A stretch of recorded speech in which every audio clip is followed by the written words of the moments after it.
പുതിയൊരു വീഡിയോയിലേക്ക് എല്ലാവർക്കും സ്വാഗതം. ഇന്ന് ഞാൻ വന്നിരിക്കുന്നത് വായിലിട്ടാൽ അലിഞ്ഞു പോകുന്ന ഒരു പുഡിങ്ങിൻ്റെ റെസിപ്പിയുമായിട്ടാണ്.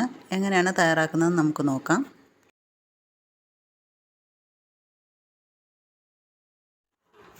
അതിനായിട്ട് ഞാനിവിടെ ഒരു മിക്സിയുടെ ജാറിലേക്ക് 2 കപ്പ് തേങ്ങ ചിരകിയത് ഇട്ട് കൊടുക്കുന്നുണ്ട്.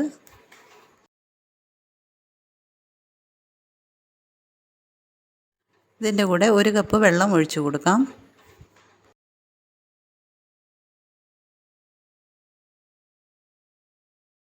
ഇനി ഇത് നല്ല ഫൈനായിട്ടൊന്ന് അരച്ചെടുക്കണം.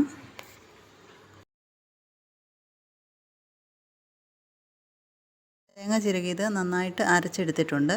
ഇനി ഇതൊരു സോസ് പാനിനകത്തേക്ക് ഒരു അരിപ്പ് വെച്ചിട്ട് അതിനുള്ളിലേക്ക് ഇത് അരിച്ച് ഒഴിച്ചു കൊടുക്കാം.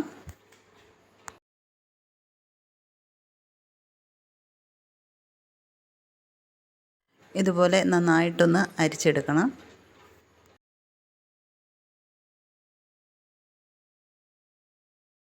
അരിച്ചതിന് ശേഷം ബാക്കി വന്നത് മാറ്റി വയ്ക്കാം. നമുക്ക് തേങ്ങാപ്പാൽ മാത്രമേ ആവശ്യമുള്ളൂ. ഈ തേങ്ങാപ്പാലിൽ നിന്ന് 1 കപ്പ് നമുക്ക് എടുത്ത് മാറ്റി വയ്ക്കാം. ഇതുപോലെ ഒരു ബൗൾ എടുത്ത് വയ്ക്കാം. ഇനി ഇതിലേക്ക് നമ്മൾ എടുത്ത് വെച്ചിരുന്ന 1 കപ്പ് തേങ്ങാപ്പാലുണ്ടല്ലോ, അത് ഒഴിച്ചു കൊടുക്കാം.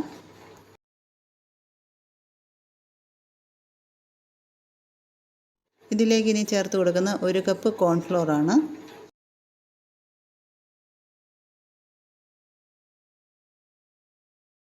ഇനി ഇത് നന്നായിട്ടൊന്ന് കലക്കിയെടുക്കണം. കട്ടകളൊന്നും ഉണ്ടാകാൻ പാടില്ല. നല്ല സ്മൂത്തായിട്ട് ഇതുപോലെ കലക്കിയെടുക്കാം.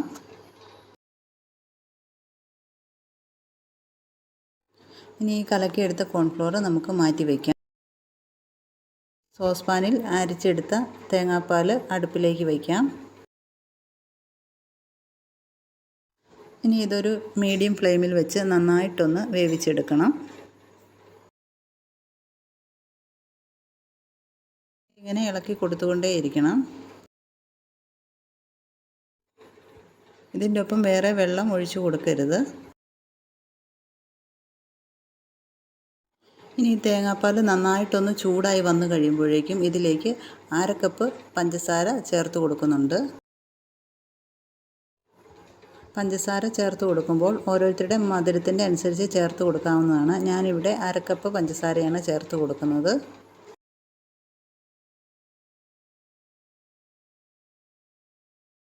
പഞ്ചസാര ചേർത്തതിന് ശേഷം നന്നായിട്ട് കൈവിടാതെ ഒന്ന് ഇളക്കി കൊടുത്തുകൊണ്ടേയിരിക്കണം. പാൽ നന്നായിട്ട് തിളച്ച് വരണം. തേങ്ങാപ്പാൽ തിളച്ച് തുടങ്ങിയിട്ടുണ്ട്. ഒരുപാട് സമയമൊന്നും എടുക്കത്തില്ല. വളരെ പെട്ടെന്ന് തന്നെ തയ്യാറാക്കി എടുക്കാവുന്നതാണ്. വീട്ടിലുള്ള ചേരുവകളൊക്കെ കൊണ്ട് തന്നെ നമുക്ക് വളരെ എളുപ്പത്തിൽ തയ്യാറാക്കി എടുക്കാവുന്ന ഒരു പുഡിങ്ങാണ്.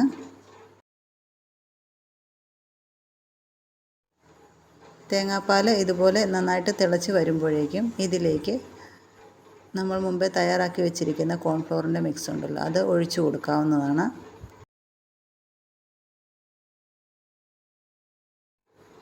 കോൺഫ്ലോർ ഇങ്ങനെ ഒഴിച്ചു കൊടുക്കുമ്പോൾ തവി കൊണ്ട് ഇങ്ങനെ ഇളക്കി കൊടുത്തുകൊണ്ടേയിരിക്കണം. ഇല്ലെങ്കിൽ ഇത് പെട്ടെന്ന് കട്ട പിടിക്കും. സ്റ്റൗവ് ലോ ഫ്ലെയിമിൽ വെച്ചിട്ട് വേണം ചെയ്യാനായിട്ട്.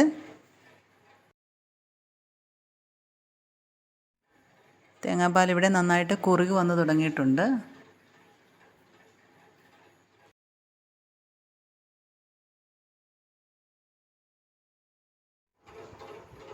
നന്നായിട്ട് കുറുകി വന്നിട്ടുണ്ട്. ഇപ്പോൾ ഈ ഒരു പരുവമായിട്ടുണ്ട്.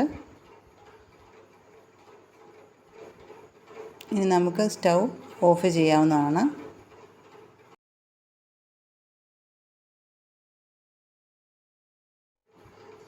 സ്റ്റൗ ഓഫ് ചെയ്തതിന് ശേഷം ഞാനിവിടെ ഒരു സ്റ്റീലിൻ്റെ ബൗളാണ് എടുത്തിരിക്കുന്നത്. ഇതിലേക്ക് കുറച്ച് ഓയിലോ നെയ്യോ ഗ്രീസ് ചെയ്ത് കൊടുക്കണം. ഞാനിത് തയ്യാറാക്കി വെച്ചിരിക്കുന്നതാണ്. ഇനി ഇതിലേക്ക് ബാറ്റർ ഒഴിച്ചു കൊടുക്കാം.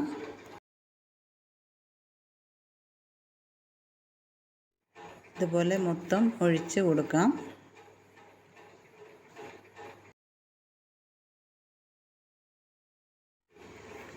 ബൗളിലേക്ക് ഒഴിച്ചു കൊടുത്തതിന് ശേഷം കുറച്ചുകൂടി മിച്ചമുണ്ട്. അപ്പോൾ ഞാനത് ചെറിയ മഫിൻ കപ്പുണ്ട്, അതിലേക്ക് ഒഴിച്ചു കൊടുക്കുകയാണ്. ഇങ്ങനെ ഒഴിച്ചു കൊടുത്തതിന് ശേഷം 2 മണിക്കൂർ ഇതുപോലെ നോർമൽ ടെമ്പറേച്ചറിൽ വയ്ക്കണം. അതിനുശേഷം 1 മണിക്കൂർ ഫ്രിഡ്ജിൽ വയ്ക്കണം.